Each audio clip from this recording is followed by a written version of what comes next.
Mi alineación de Panamá para el próximo y decisivo, importantísimo partido contra El Salvador en el estadio Cuscatlán. ¿A quién alinearía yo? Si fuera Thomas Christensen, por supuesto, eso queda ya a elección de Thomas Christensen, por supuesto, queda a elección de cada uno de nosotros soñar con una posible alineación de Panamá.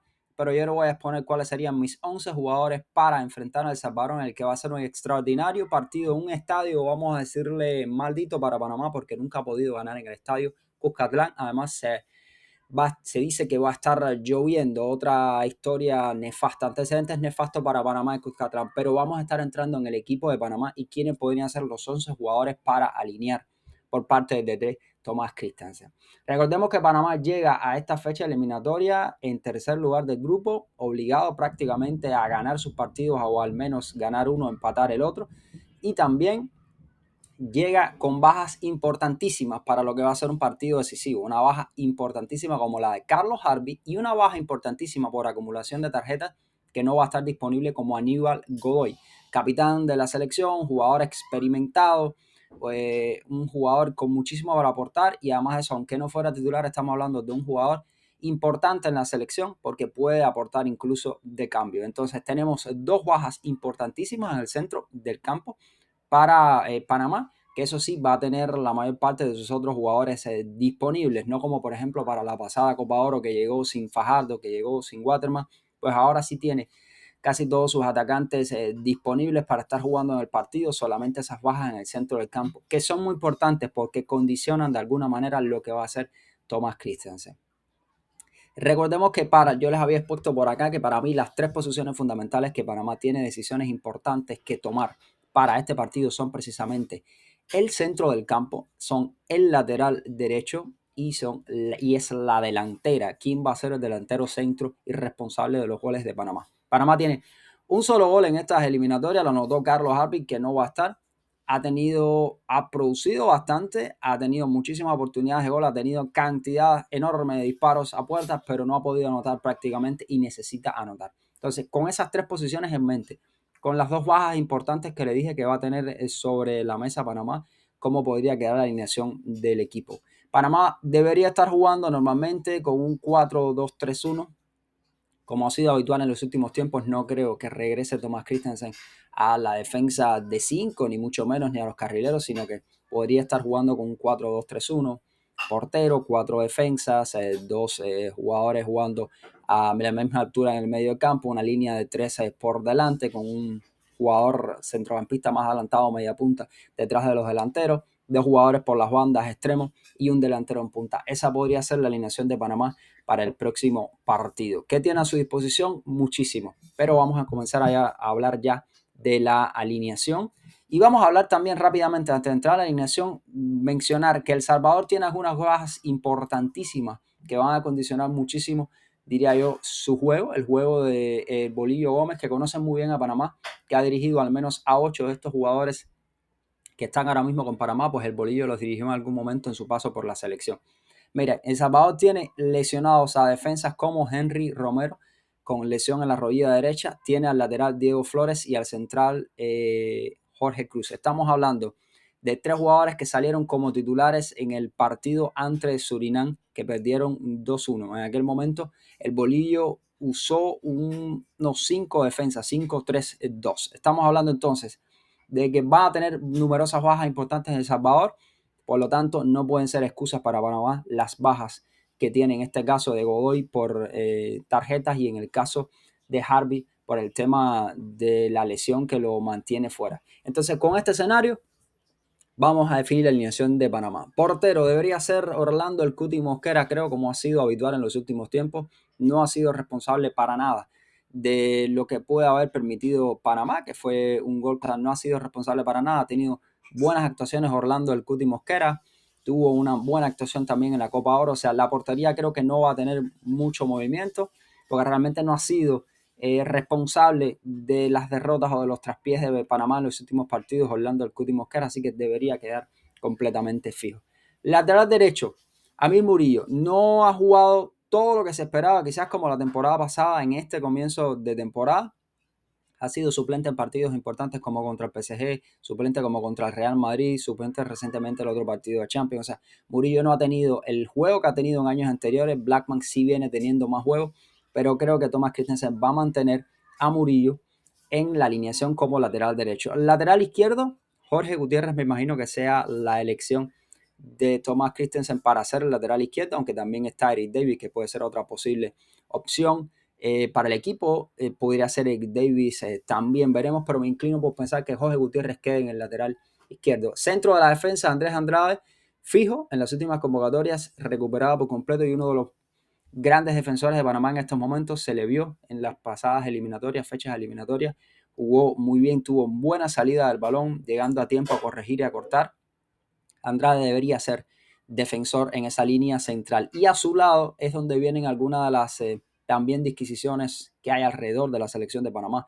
Muchos están pensando que debería ser José Coto Córdoba el otro defensor que debería estar por Panamá, quizás en sustitución de Fidel Escobar. Veremos qué pasa, pero me imagino que Thomas Christensen mantenga a Fidel Escobar porque realmente la línea defensiva, pese a que ha sufrido en algunos momentos hacia las espaldas en los partidos anteriores, pero realmente apenas un solo gol permitido. Quizás Thomas Christensen se incline por mantener esa línea defensiva exacta de 4 jugadores con el mismo portero.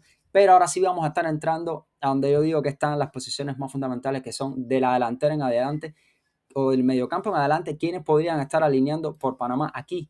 Ya sí hay, creo que van a producirse muchísimos cambios, algunos obligados, sobre todo por las lesiones que les estábamos diciendo y por las ausencias, por ejemplo, de Godoy. ¿Quiénes podrían ser esos 3 jugadores del medio campo que va a tener Panamá alineando para este partido si finalmente escoge Thomas Christensen el 4-2-3-1? Vamos a tener 2 jugadores jugando a la misma altura, con uno que tendrá un poco más de salida, y vamos a tener un mediocampista por delante, mucho más pegado y detrás del delantero.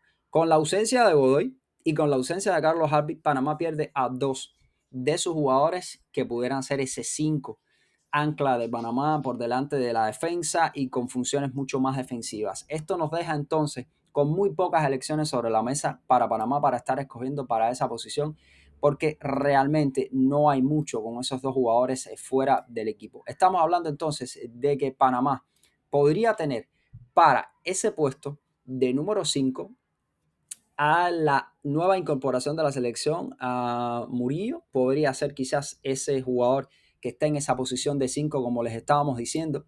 Podría ser Murillo perfectamente, José Murillo del Plaza Amador, o podría ser, creo yo, que quizás sea la selección de Thomas Christensen, pues a Eduard Cedeño, el joven jugador de Las Palmas. Quizás es el momento de Cedeño de dar el paso al frente, jugador que no ha podido jugar lo suficiente desde que comenzó la temporada con Las Palmas, pero sabemos el talento que tiene Eduard Cedeño. Debería ser quizás el escogido como número 5 por delante de la defensa. A su lado, pues Coco Carrasquilla, sabemos va a ser inamovible en esta alineación de Thomas Christensen, uno de los jugadores fundamentales del equipo. Coco a su lado con más salida, alternando algunas funciones de recuperación. Probablemente Cedeño debería ser el ancla como número 5 y entonces Coco Carrasquilla un poco más suelto y adelantándose, pero ayudando a dar salida desde atrás. Y por delante de ellos dos debería estar, me imagino, quizás el Fulo Martínez como esa especie de media punta enganche por detrás de los delanteros para completar el trío, el tridente del mediocampo, ese triángulo del mediocampo, aunque realmente en esa posición que puede ocupar Fulo Martínez podría colocarse otros jugadores por detrás. Ahí podría estar jugando incluso el mismo Matt Brown, el mismo Edgar Joel Bárcenas. Hay muchas opciones de jugadores que podrían estar jugando ahí por detrás de los delanteros y por delante de los dos mediocampistas, pero creo que sería Cristian El Fulo Martínez para tener un tercer mediocampista que pueda ayudar y dar recuperación al equipo. Entonces, definido ese triángulo del mediocampo, los extremos de Panamá, ¿quiénes van a estar jugando en esa línea de 3 por detrás del delantero? ¿Quiénes van a estar jugando por los extremos? Me imagino que por el izquierdo va a estar Ismael, que quizás no ha rendido lo que se esperaba de él en las últimas convocatorias de la selección, pero que tuvo una extraordinaria Copa Oro, que está teniendo buenos números también en su liga en México. Ismael debería ser el que esté alineando por la izquierda con Panamá, salvo sorpresa o salvo que no quiera arriesgarlo por algún problema más, o dependiendo del tiempo, el clima, lo que usted quiera pensar, que Thomas Christensen no quiera arriesgarlo, pero me imagino que Ismael tenga que estar jugando en el Cuscatlán, no importa las condiciones que sean.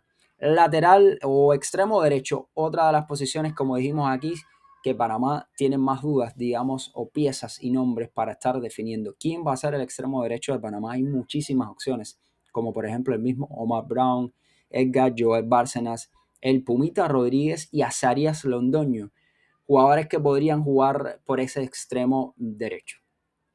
Sabemos que el Pumita Rodríguez ha sido de los habituales últimamente. Sabemos el regreso de Omar Brown también, pero me inclino por pensar que esa posición tenga que ser para Azarias Londoño. Definitivamente Azarias Londoño debería ser el extremo por derecha de Panamá, un jugador que tiene 3 asistencias, es el mayor contribuidor entre goles, sumando goles y asistencias de los jugadores de ataque de Panamá en lo que va del 2025 en su club. Estamos hablando de 9 goles y 13 asistencias. Es líder en asistencia entre los jugadores de Panamá en esta convocatoria en su club, y además eso, el que mayor cantidad de contribuciones directas de gol tiene, sumando goles y asistencias, incluso por encima de Ismael, que tiene 18 goles y 2 asistencias. Entonces me imagino que sea Azarias Londoño el elegido para cubrir ese extremo derecho, porque es un jugador que está ahora mismo líder en asistencias de su club y que tiene un rendimiento extraordinario. Creo que es hora de darle esa banda derecha a Azarias Londoño y ver de lo que es capaz. Además, ha dejado unos goles de factura extraordinaria, goles muy bellos. Entonces, con Azarias Londoño por ese extremo derecho e Ismael por el extremo izquierdo, nos queda una posición por ocupar, y esa posición es la del delantero centro de Panamá. ¿Quién va a ser el delantero centro de Panamá para este partido contra El Salvador? Y el delantero centro, una de las posiciones más controvertidas, vamos a estar diciendo, de la selección de Panamá. ¿Quién va a ser el delantero centro para estas próximas fechas eliminatorias? Tenemos 3 nombres fundamentales. Uno es José La Pantera Fajardo, habitual en las convocatorias de Panamá, delantero habitual, muchas veces criticado por su rendimiento, pero a nivel de clubes está rindiendo y bien. Tiene 7 goles, sobre todo en los últimos partidos, con 2 partidos con doblete. Cecilio Waterman, uno de los jugadores también de gran rendimiento de Panamá este año. Además, eso ha rendido bien en su club, y que es el jugador con mayor cantidad de goles en eliminatoria de estos que hay presentes para Panamá. Tiene 7 goles en eliminatoria. Pues es Cecilio Waterman uno de los que más tiene. Y Tomás Rodríguez, que también tiene un buen rendimiento en su club, que además eso tiene 5 asistencias con su club. De los delanteros es el que más asistencias tiene y tiene una buena cantidad, tiene 11 goles con su club, de los que más tiene de hecho entre los delanteros. Ahí hay 3 opciones para estar escogiendo para Thomas Christensen. Pudiera ser Tomás Rodríguez el escogido para esta ocasión, tuvo una buena Copa Oro, pero me parece que Tomás no parte de alguna manera, digamos, con el favoritismo del técnico, que sabemos que siente más predilección de alguna manera por Fajardo y por Waterman, y Tomás parte al parecer como una tercera opción. Pero si yo pudiera alinearía quizás a Tomás en punta, como le estaba diciendo, con Londoño por la derecha e Ismael por la izquierda. Yo escogería a Tomás Rodríguez, pero volvemos, yo no soy el técnico es Thomas Christensen. Y me inclino por pensar que en esta ocasión, si le da la titularidad, por ejemplo, a Azarias Londoño, no sería descabellado pensar, tranquilos, ahí sé lo que van a estar diciendo en los comentarios, pero no sería descabellado pensar entonces tener, jugando como delantero, a Fajardo. ¿Por qué? Porque Fajardo y Azarias Londoño hacen dupla en la Católica y les ha ido muy bien. De hecho, en los últimos partidos se ha visto a Azarias Londoño dando las asistencias a Fajardo y a Fajardo anotando goles con asistencias de Azarias Londoño. Entonces, no sería descabellado pensar, recuerden que el fútbol es de asociaciones, también es de memoria. De hecho, miren algunas de las grandes épocas de la selección de España, por ejemplo, como han sido jugadores que han jugado muchos en el mismo equipo. Muchas veces cuando una selección se nutre de base de jugadores de cierto club, puede resultar muy bien. En este caso, quizás no sería descabellado pensar que Fajardo, como juega junto con Londoño y como se entienden, pudieran estar jugando juntos en esa delantera con Fajardo más adelantado. Y la otra opción, por supuesto, es Waterman, un jugador con experiencia, goleador en las convocatorias, en las eliminatorias, el máximo goleador de los que hay presentes con 7. Mi voto se lo daría a Tomás Rodríguez, pero quizás por la envergadura del partido, quizás por la experiencia, quizás por la predilección del técnico, e incluso también por el hecho de que juegan juntos en el mismo club, no sería descabellado pensar que Fajardo esté alineando en punta. Pero si les voy a dar mi alineación, entonces, para resumir, mi alineación probable de Panamá para este determinante e importante partido contra El Salvador en el Cuscatlán. El Cuti en la puerta como portero. Lateral derecho, Amir Murillo. En el centro de la defensa, Fidel Escobar y Andrés Andrade. Por la izquierda, Jorge Gutiérrez. Delante de esa línea de 4 estarían jugando Erwin Cedeño al lado de Alberto Coco Carrasquilla. Por delante, en una línea de 3, Cristian El Fulo Martínez en el centro por detrás de los delanteros, Ismael Díaz por la izquierda, Azarías Londoño por la derecha y en punta Tomás Rodríguez. Mi alineación de Panamá para el partido contra El Salvador, pero hay muchísimas variantes y lo voy a estar leyendo en los comentarios. ¿A quién pondrían al lado de Coco Carrasquilla en el centro del campo? ¿A quién pondrían por detrás de los delanteros más adelantados como parte de los mediocampistas? ¿Quién jugaría por el extremo derecho? ¿Quién jugaría como delantero centro de Panamá? Panamá ante un partido decisivo contra El Salvador en el Cuscatlán. ¿Cuál sería la alineación que pondrían ustedes?